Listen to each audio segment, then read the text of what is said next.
Santapan Harian, Minggu, 19 Juli 2020. Hari ini kita akan membaca Hakim-Hakim pasal yang ketiga, ayatnya yang ke-12 hingga ayatnya yang ke-31. Namun kita akan membacanya pada ayat ke-15 dan diteruskan pada ayat ke-28 hingga 30. Sebelumnya, mari kita berdoa. Bersamamu Kristus, kami siap mendengarkan sapaan firman-Mu. Di dalam Yesus Kristus, kami memohon. Amin. Hakim-Hakim pasal 3, ayat 15 dan ayat 28 sampai 30. Lalu orang Israel berseru kepada Tuhan. Maka Tuhan membangkitkan bagi mereka seorang penyelamat, yakni Ehud, anak Gera, orang Benyamin, seorang yang kidal. Dengan perantaraannya, orang Israel biasa mengirimkan upeti kepada Eglon, Raja Moab. Berkatalah ia kepada mereka, "Ikutlah aku, sebab Tuhan telah menyerahkan musuhmu, orang-orang Moab itu, ke dalam tanganmu." Maka turunlah mereka mengikuti dia, lalu mereka merebut tempat penyeberangan sungai Yordan ke Moab, dan tidak seorang pun dibiarkan mereka menyeberang.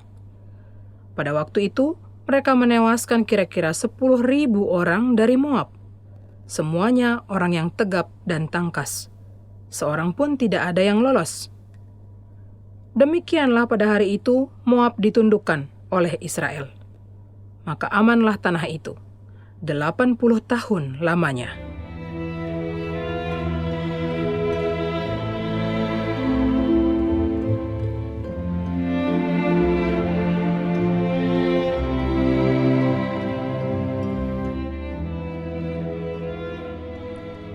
Sahabat Santapan Harian, Nicholas James Fujikik lahir dengan kondisi tanpa lengan dan kaki karena sindrom tetra amelia.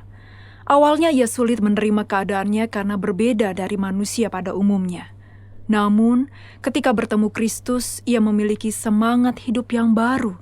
Sampai akhirnya ia menjadi salah seorang motivator rohani yang luar biasa dan menjadi berkat bagi banyak orang.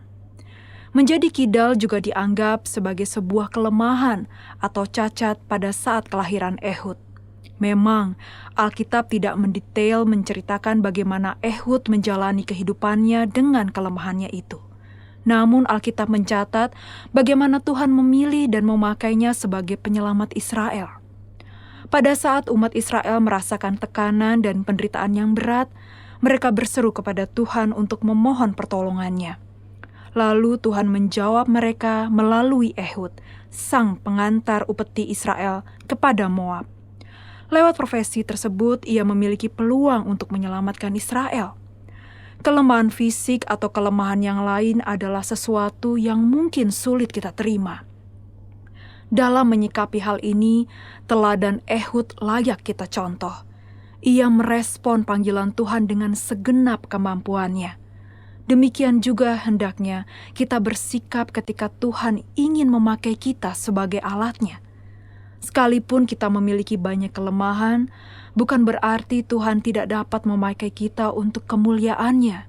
Sebaliknya, jika kita dengan rendah hati menerima tugas panggilannya, Ia akan memperlengkapi kita.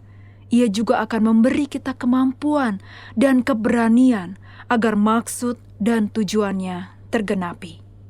Oleh sebab itu, kita jangan menyerah pada kelemahan yang ada.